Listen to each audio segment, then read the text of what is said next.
Ikan baong tempoyak ala aku. Ini dia guys, pertama-tama aku tumis bumbunya. Ini bumbunya cuma bawang merah, bawang putih, kemiri, kunyit, sama serai guys. Lanjut masukkan air.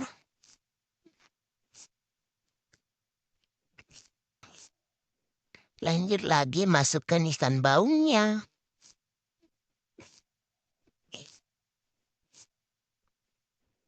Terus lanjut masukkan tempoyaknya ya guys. Dimasak sampai matang. Lanjut masukkan garam, penyedap rasa sama gula ya guys.